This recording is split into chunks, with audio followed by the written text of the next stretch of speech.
Il était une fois un roi si grand, si aimé de ses peuples, si respecté de ses voisins et de ses alliés, qu'on pouvait dire qu'il était le plus heureux de tous les monarques. Son bonheur était encore confirmé par le choix qu'il avait fait d'une princesse aussi belle que vertueuse. Et ses heureux époux vivaient dans une union parfaite. De leur hymen était née une fille douée de tant de grâce et de charme qu'il ne regrettait point de n'avoir pas eu plus ample lignée. La magnificence, le goût et l'abondance régnaient dans son palais.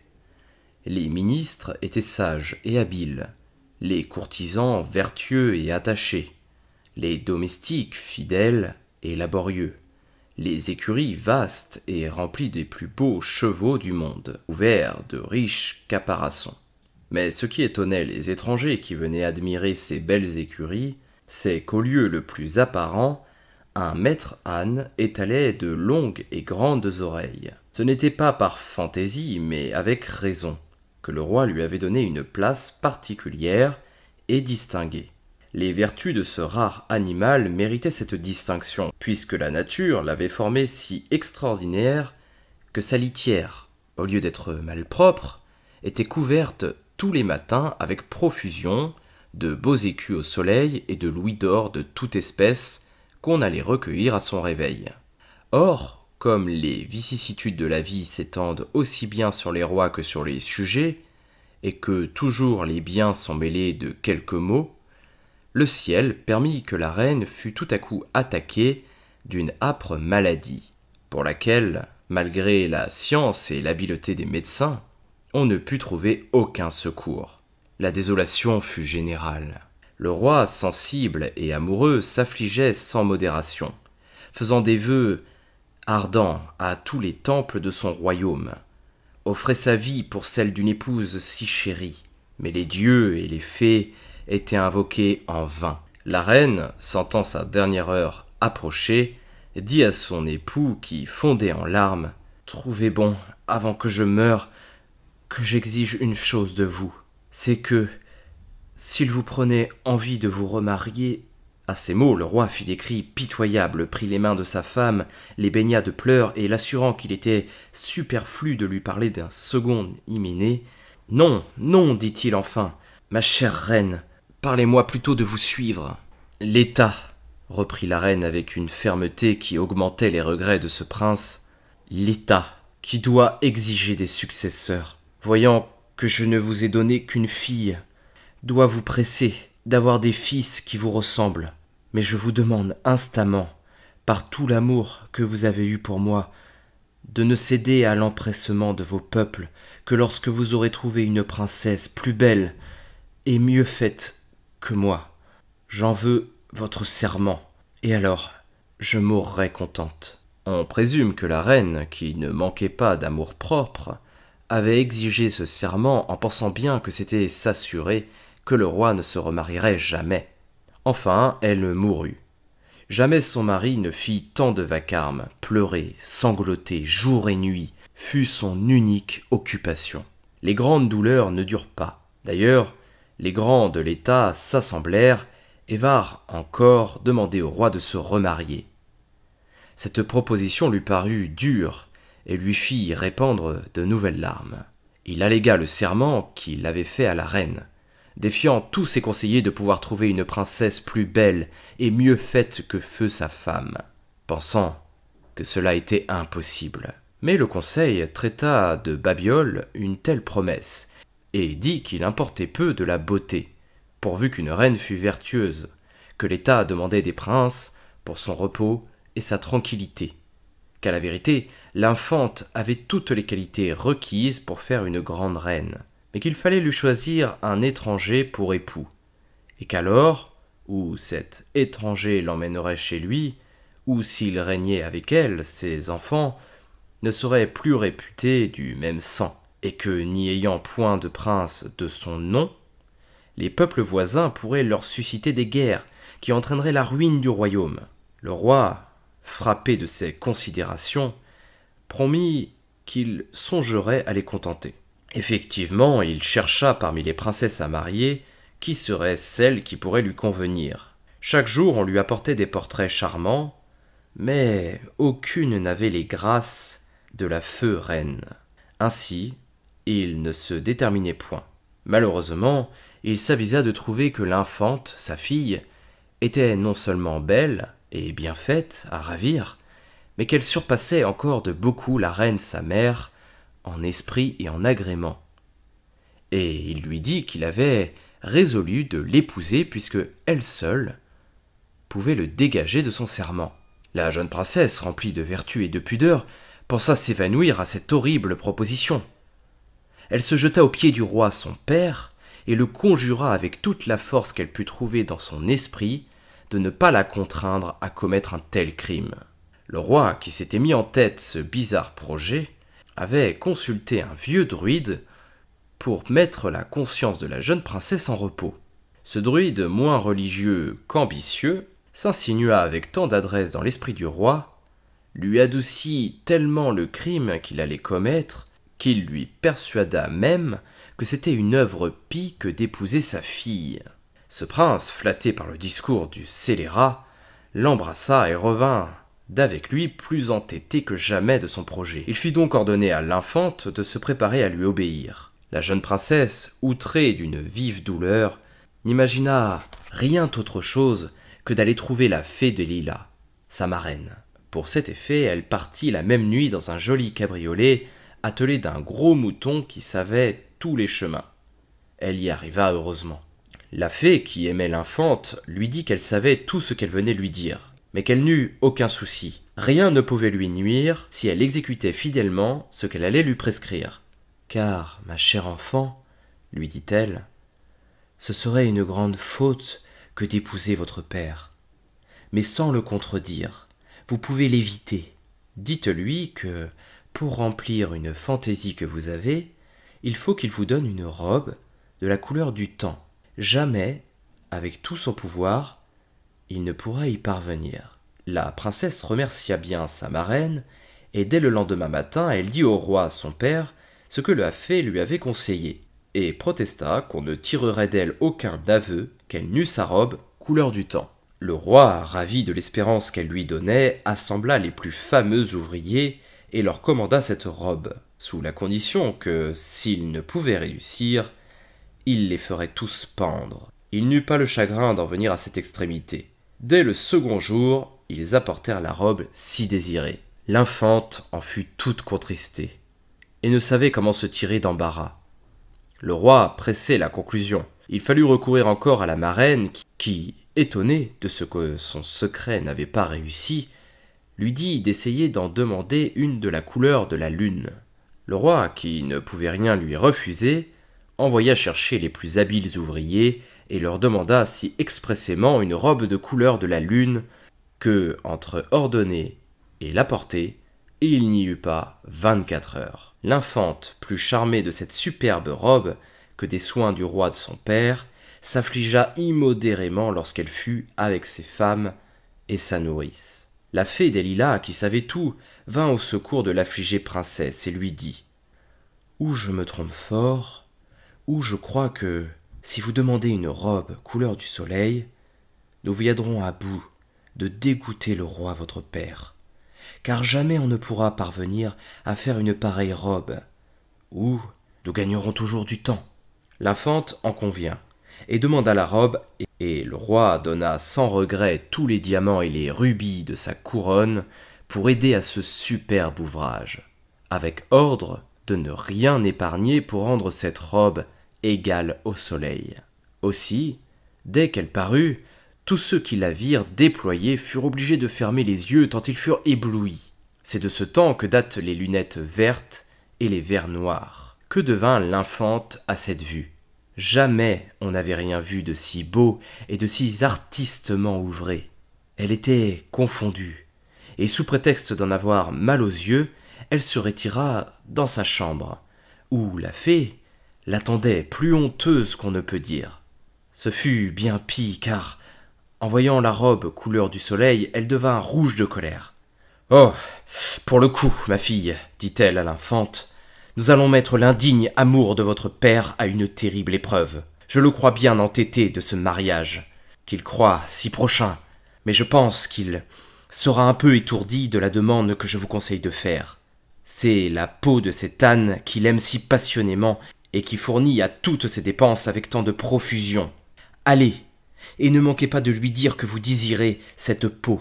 L'infante, ravie de trouver encore un moyen d'éluder un mariage qu'elle détestait, et qui pensait en même temps que son père ne pourrait jamais se résoudre à sacrifier son âne, vint le trouver et lui exprima son désir pour la peau de ce bel animal. Quoique le roi fût étonné de cette fantaisie, il ne balança pas à la satisfaire. Le pauvre âne fut sacrifié et la peau apportée à l'infante, qui, ne voyant plus aucun moment d'éluder son malheur, s'alla désespérée lorsque sa marraine accourut. « Que faites-vous, ma fille ?» dit-elle en voyant la princesse déchirant ses cheveux et meurtrissant ses belles joues. « Voici le moment le plus heureux de votre vie. Enveloppez-vous de cette peau, sortez de ce palais, et allez tant que terre vous pourra porter. Lorsqu'on sacrifie tout à la vertu, les dieux savent en récompenser. Allez, j'aurai soin que votre toilette vous suive partout. En quelque lieu que vous vous arrêtiez, votre cassette où sont vos habits et vos bijoux suivra vos pas sous terre. Et voici ma baguette que je vous donne. En frappant la terre, quand vous aurez besoin de cette cassette, elle paraîtra devant vos yeux.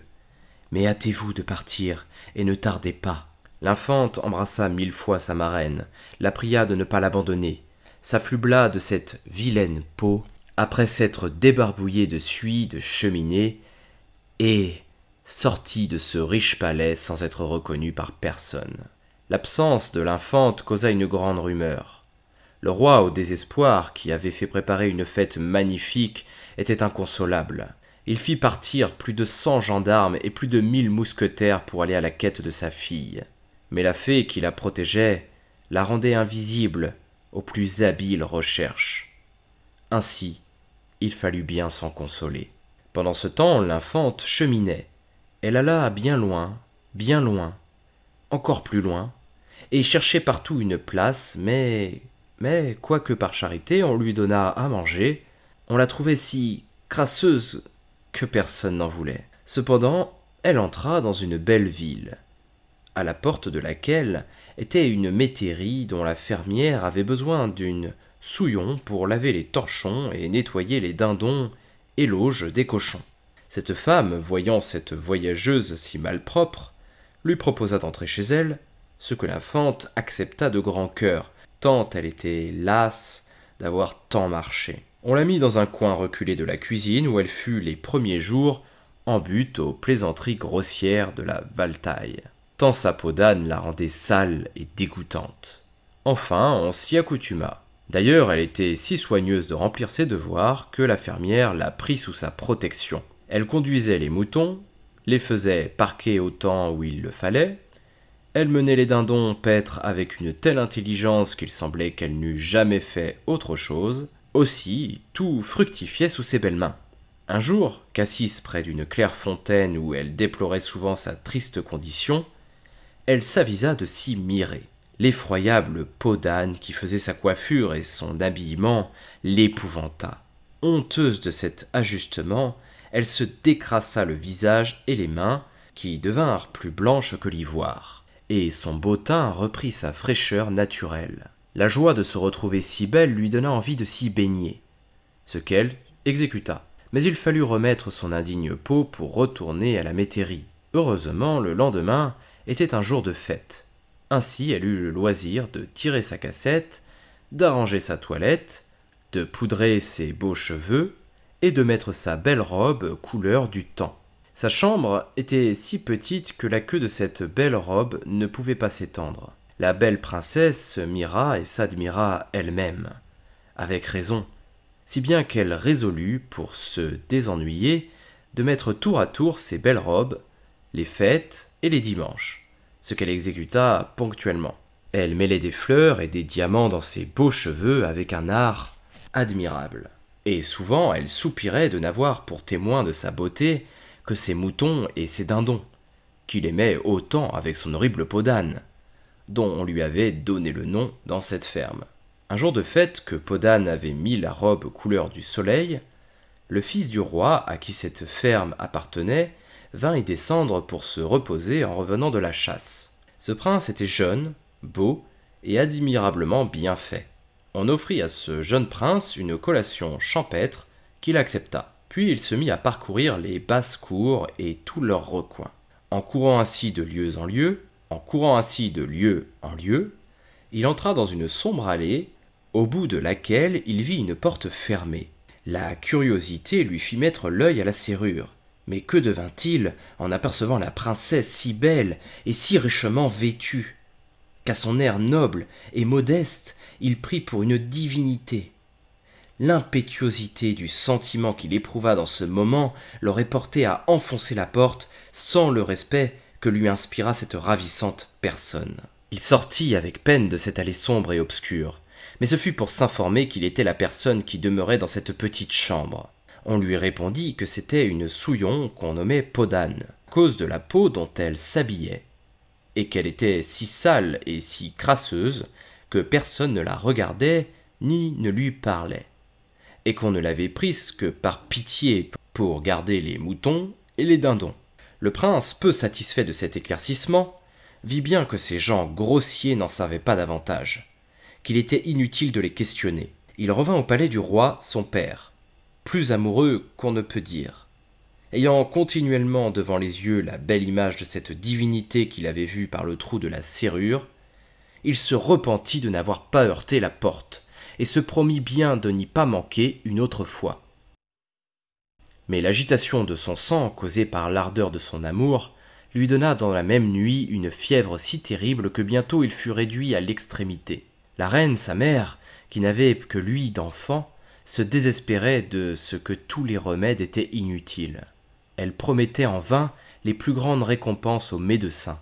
Ils y employaient tout leur art, mais rien ne guérissait le prince. Enfin, ils devinèrent qu'un mortel chagrin causait tout ce ravage. Ils en avertirent la reine, qui, toute pleine de tendresse pour son fils, vint le conjurer de dire la cause de son mal, et que, quand il s'agirait de lui céder la couronne, le roi son père descendrait de son trône sans regret pour l'y faire monter, que s'il désirait quelque princesse, quand même, on serait en guerre avec le roi son père, et qu'on eût de justes sujets de s'en plaindre, on sacrifierait tout pour obtenir ce qu'il désirait, mais qu'elle le conjurait de ne pas se laisser mourir, puisque de sa vie dépendait la leur. La reine n'acheva pas ce touchant discours sans mouiller le visage du prince d'un torrent de larmes. « Madame, lui dit enfin le prince avec une voix très faible, je ne suis pas dénaturé pour désirer la couronne de mon père. Plaise au ciel qu'il vive de longues années et qu'il veuille bien que je sois longtemps le plus fidèle et le plus respectueux de ses sujets. Quant aux princesses que vous m'offrez, je n'ai point encore pensé à me marier. Et vous pensez bien que, soumis, comme je le suis à vos volontés, je vous obéirai toujours, quoi qu'il m'en coûte. Mon fils, reprit la reine, rien ne nous coûtera pour te sauver la vie. Mais mon cher fils, sauve la mienne et celle du roi, ton père, en me déclarant ce que tu désires, et sois bien assuré qu'il te sera accordé. Eh bien, madame, dit-il, puisqu'il faut vous déclarer ma pensée, je vais vous obéir. Je me ferai un crime de mettre en danger deux êtres qui me sont si chers. Je désire que Podane me fasse un gâteau et que, dès qu'il sera fait, on me l'apporte. La reine, étonnée de son nom bizarre, demanda qui était cette Podane. « C'est, madame, reprit un de ses officiers qui, par hasard, avait vu cette fille, c'est la plus vilaine bête après le loup, une crasseuse qui loge dans votre métairie et qui garde vos dindons. »« N'importe, dit la reine. Mon fils, au retour de la chasse, a peut-être mangé de sa pâtisserie. C'est une fantaisie de malade. En un mot, je veux que Podane, puisque Podane il y a, lui fasse promptement un gâteau. » On courut à la métairie, et l'on fit venir Podane pour lui ordonner de faire de son mieux un gâteau pour le prince. Quelques auteurs ont assuré qu'au moment que le prince avait mis l'œil à la serrure, les yeux de Podane l'avaient aperçu, et puis que, regardant par sa petite fenêtre, elle avait vu ce prince si jeune, si beau et si bien fait, que l'idée lui en était restée, et que souvent ce souvenir lui avait coûté quelques soupirs. Quoi qu'il en soit, Podane, l'ayant vu ou en ayant beaucoup entendu parler avec éloge, ravi de pouvoir trouver un moyen d'être connu, s'enferma dans sa chambrette, jeta sa vilaine peau, se décrassa le visage et les mains, se coiffa de ses blonds cheveux, mit un beau corset d'argent brillant, un jupon pareil, et se mit à faire le gâteau tant désiré. Elle prit de la plus pure farine, des œufs et du beurre bien frais. En travaillant, soit de dessin ou autrement, une bague qu'elle avait au doigt tomba dans la pâte, s'y mêla, et dès que le gâteau fut cuit, s'affublant de son horrible peau, elle donna le gâteau à l'officier à qui elle demanda des nouvelles du prince. Mais cet homme, ne daignant pas lui répondre, courut chez le prince lui porter ce gâteau. Le prince le prit avidement des mains de cet homme et le mangea avec une telle vivacité que les médecins qui étaient présents ne manquèrent pas de dire que cette fureur n'était pas un si bon signe. Effectivement, le prince pensa s'étrangler par la bague qu'il trouva dans un des morceaux du gâteau.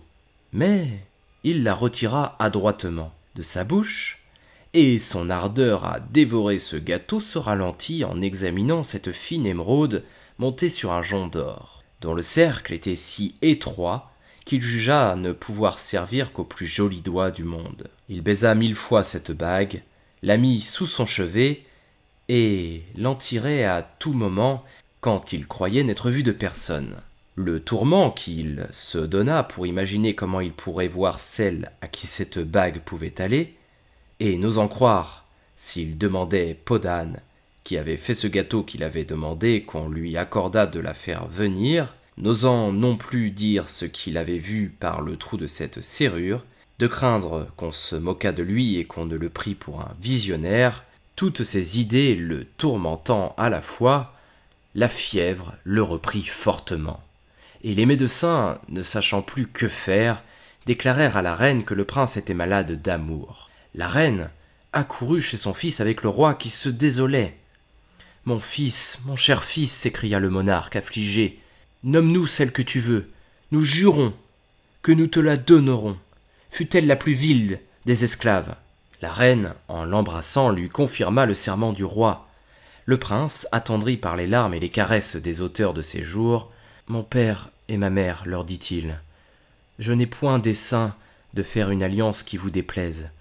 Et pour preuve de cette vérité, dit-il en tirant l'émeraude de dessous son chevet, c'est que j'épouserai celle à qui cette bague ira, quelle qu'elle soit. Et il n'y a pas apparence que celle qui aura ce joli doigt soit une rustaude ou une paysanne. » Le roi et la reine prirent la bague, l'examinèrent curieusement et jugèrent, ainsi que le prince, que cette bague ne pouvait aller qu'à quelque fille de bonne maison. Alors le roi, ayant embrassé son fils en le conjurant de guérir, sortit, fit sonner les tambours, les fifres et les trompettes par toute la ville, et crier par ses héros que l'on n'avait qu'à venir au palais essayer une bague, et que celle à qui elle irait juste épouserait l'héritier du trône.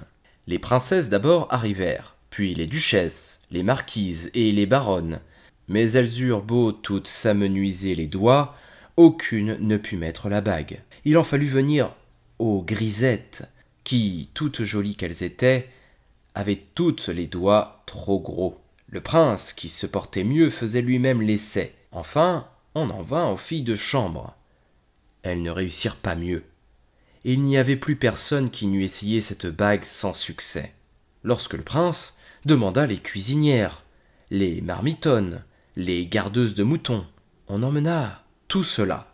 Mais leurs gros doigts rouges et courts ne purent seulement aller par-delà l'ongle. « A-t-on fait venir cette Podane qui m'a fait un gâteau ces jours derniers ?» dit le prince. Chacun se prit à rire et lui dit que non, tant elle était sale et crasseuse. « Qu'on l'aille chercher tout à l'heure, » dit le roi. « Il ne sera pas dit que j'ai excepté quelqu'un. » On courut en riant et se moquant chercher la dindonnière. L'infante, qui avait entendu les tambours et les cris des héros d'armes, s'était bien douté que sa bague faisait ce tintamarre. Elle aimait le prince, et comme le véritable amour est craintif et n'a point de vanité, elle était dans la crainte continuelle que quelque dame n'eût le doigt aussi menu que le sien.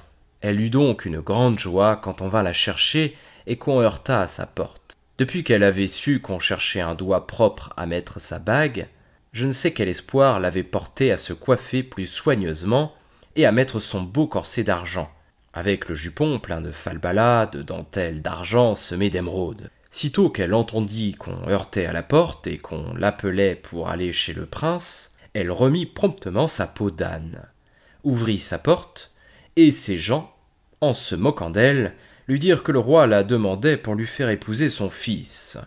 Puis, avec de longs éclats de rire, ils l'amenèrent chez le prince qui, lui-même étonné de l'accoutrement de cette fille, n'osa croire que ce fût celle qu'il avait vue si pompeuse et si belle. Triste et confus de s'être si lourdement trompé, « Est-ce vous ?» lui dit-il, qui logeait au fond de cette allée obscure dans la 3e basse-cour de la métairie. « Oui, seigneur, répondit-elle. « Montrez-moi votre main, dit-il en tremblant et poussant un profond soupir. Dame qui fut bien surpris, ce furent le roi et la reine ainsi que tous les chambellans et les grands de la cour, lorsque de dessous cette peau noire et crasseuse sortit une petite main délicate, blanche et couleur de rose, où la bague s'ajusta sans peine au plus joli petit doigt du monde. Et par un petit mouvement que l'infante se donna, la peau tomba. Elle parut d'une beauté si ravissante que le prince, tout faible qu'il était, se mit à ses genoux et les serra avec une ardeur qui la fit rougir. Mais on ne s'en aperçut presque pas, parce que le roi et la reine vinrent l'embrasser de toute leur force et lui demander si elle voulait bien épouser leur fils.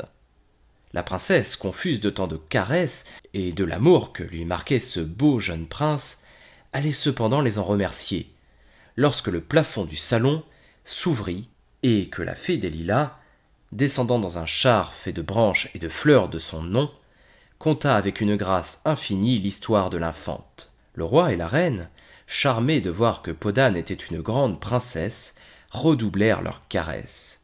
Mais le prince fut encore plus sensible à la vertu de la princesse, et son amour s'accrut par cette connaissance. L'impatience du prince pour épouser la princesse fut telle qu'à peine donna-t-il le temps de faire les préparatifs convenables pour cette auguste hyménée. Le roi et la reine, qui étaient affolés de leur belle-fille, lui faisaient 1000 caresses et la tenaient incessamment dans leurs bras. Mais elle avait déclaré qu'elle ne pouvait épouser le prince sans le consentement du roi, son père. Aussi fut-il le premier auquel on envoya une invitation, sans lui dire qu'elle était l'épousée. La fée des lilas, qui présidait à tout comme de raison, l'avait exigé à cause des conséquences. Il vint des rois de tous les pays, les uns en chaises à porteurs, d'autres en cabriolets, les plus éloignés montés sur des éléphants, sur des tigres, sur des aigles, mais le plus magnifique et le plus puissant fut le père de l'infante, qui heureusement avait oublié son amour déréglé et avait épousé une reine veuve fort belle, dont il n'avait point eu d'enfant. L'infante courut au-devant de lui. Il la reconnut aussitôt et l'embrassa avec une grande tendresse, avant qu'elle n'eût le temps de se jeter à ses genoux. Le roi et la reine lui présentèrent leur fils, qu'il combla d'amitié. Les noces se firent avec toute la pompe imaginable. Les jeunes époux, peu sensibles à ces magnificences, ne virent et ne regardèrent qu'eux. Le roi, père du prince, fit couronner son fils ce même jour et, lui baisant la main, le plaça sur son trône. Malgré la résistance de ce fils bien-né, il lui fallut obéir. Les fêtes de cet illustre mariage durèrent près de 3 mois. Mais l'amour de ces deux époux durerait encore tant ils s'aimaient, s'ils n'étaient pas morts 100 ans après.